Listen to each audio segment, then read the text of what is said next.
Shalom saudara-saudara, renungan hari ini dengan judul, Datang dan Lihatlah.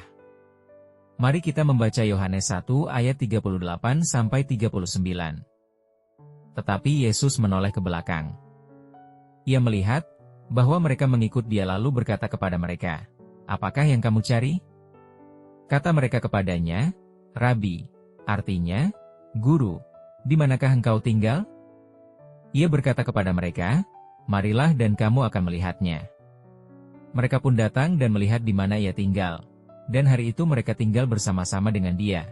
Waktu itu kira-kira pukul 4. Saudara, akan ada saatnya bagi setiap kita ketika hanya membicarakan perjalanan sebagai orang Kristen saja itu tidak cukup. Kita harus benar-benar melakukan perjalanan itu. Kita dapat menghabiskan berjam-jam memperdebatkan dan mendiskusikan tentang kehidupan Kristen. Tetapi sangatlah kecil artinya dibandingkan dengan jika kita benar-benar melangkah dan mengikut Kristus. Melalui generasi demi generasi, kedatangan Mesias telah dinantikan dan dinubuatkan oleh umat Israel. Mungkin tidak ada topik yang begitu menarik untuk didiskusikan di antara orang-orang Yahudi daripada tentang siapakah Mesias dan karyanya. Andreas sudah mendengarnya dari Yohanes Pembaptis dan telah mendengar tentang kedatangan Mesias. Kini, tiba-tiba, ia diperhadapkan dengan dia yang sudah amat dinantikan untuk dilihatnya. Tetapi Yesus bukannya berbicara dengan Andreas tentang hal-hal yang bersifat teologis, ia justru melanjutkan untuk berjalan. Pertanyaan Andreas tidak bisa dijawab hanya melalui percakapan, tetapi melalui perjalanan bersamanya.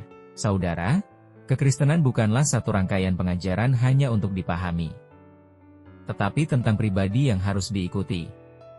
Sementara berjalan bersama Yesus, Andreas melihat Yesus menyembuhkan orang sakit, mengajarkan hikmat Tuhan, mendemonstrasikan kuasa Tuhan.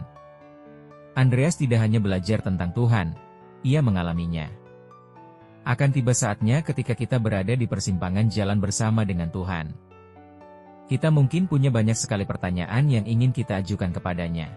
Yesus mungkin tidak menjawab pertanyaan-pertanyaan kita, tetapi dia akan berkata, "Kenakan sepatumu, melangkahlah, dan ikutlah aku." Dan sementara kita berjalan bersamanya setiap hari, disitulah pertanyaan-pertanyaan kita akan terjawab, dan kita akan menemukan jauh lebih banyak bahkan lebih dari yang kita tanyakan. Mari kita memberi diri untuk berjalan bersamanya.